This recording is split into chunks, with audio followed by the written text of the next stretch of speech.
Live from Los Angeles, welcome back to Good Morning. We are definitely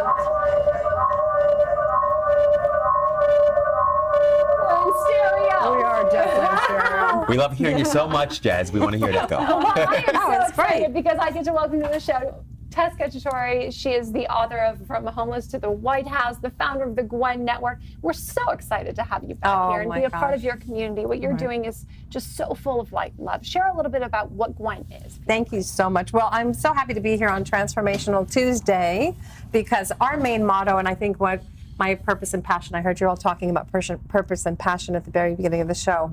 My whole thing is about transforming lives through the power of storytelling. And the storytelling can go anywhere from writing a journal, writing a poem, writing a song, writing a book, doing a screenplay, doing a TV series, whatever it is that you get to be able to reveal your story and to transform that through healing. I love So that's that. what we basically are doing in a variety of ways. There's many silos of that. So how are you doing that through? Because it's basically Global Women's Empowerment Network. So tell us a little bit about how, when people come, how do you help them? Do you help them take that story, craft their story, or how do you do that? So when you go to our site, Gwen.global, which our new site is launching this week, so I'm so excited to be here. Congratulations. Yes, it's going to be big and beautiful, and there's going to be a very clear direction of where you can come to be able to actually upload your video and share your story if you'd like to do that. We have a Gwen Books division, which is run by Kate Batten out of the UK and Mel Febo here in Los Angeles. And so we are already a publishing company. So we have the ability to do anthology books where 15 to 20 people can have their stories published. And it could range anywhere from addiction to domestic violence, sex trafficking recovery, all the topics that are facing our world today, mourning and loss of a child or divorce, whatever the topic is, we're going to have anthology books that will run through the gamut of the following years. So incredible. What's the key to a compelling story? I believe the key to the compelling story is to be able to have the ability or the desire to transform your lives, to really reveal, to really dig down into those past pains, to be able to have a safe place, which that's what we believe we offer, is a safe place for people to be able to come together and talk about what their issues are, what their healing aspects are.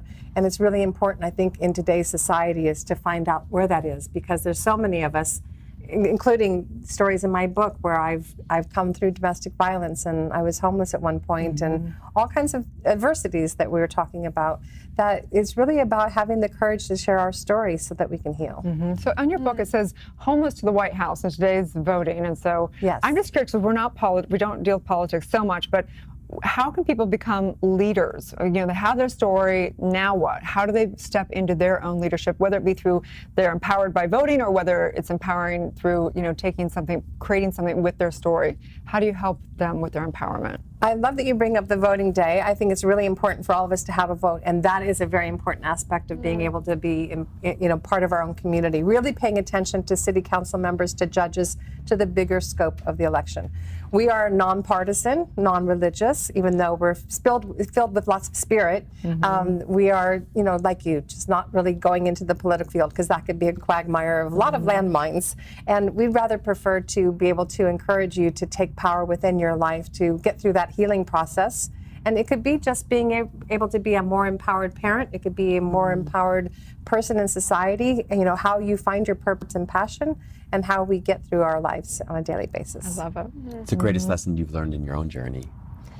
I believe the greatest lesson that I've learned is really to embrace the challenges and to know that even in adversity and even the horrible things that have been displayed, like the gunpoint in Congo and all that, I look back on those days and I look back at the people that I actually was having that adversity through those challenges of life, and I look back and I bless them now. I say, thank God they came into my life at that time, because if they didn't come in and create that havoc and create that challenge for me, I wouldn't be where I am today. Amen. Now that means that there's going to be more challenges, but because of the tools that I've been able to obtain, it makes that path a lot sleeker and faster to get through. I love it. So tell people where the event is and how they can get involved on 11/11. Love the I date. know 11/11. When the gallery was available that day, I said I have to take it because it's one of my favorite numbers. It's a very powerful portal to spirituality, portal to me.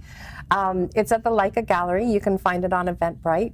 and just look for Global Women's Empowerment Network. And what you'll have there is a really fun, loving time. I hope all of you will be on the red carpet. You're all invited. Awesome. And so we're going to have a red carpet with celebrities. We're going to have the Gwen Luminary Awards, where we're going to be honoring Annalyn McCord for her work in sex trafficking. We love We know her. Annalyn Yes, McCord. I Love know her. we do. I know we all love Annalyn. And Joni Mitchell, we're honoring her. Oh my gosh. So the photography of the gallery in November is with all these photographs, and Joni's pictures are all over the gallery. So we're honoring her for the wonderful work she does. I'm hoping she'll be able to come.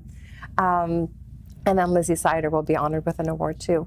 Then we have great entertainment: Lizzie Sider, Piper Madison, and the Corn Brothers. And if you don't know any of those artists, you're going to one of them. Well, thank you so much for all thank your you. work, for Thank helping you. all of us. So stay tuned. We'll be right back.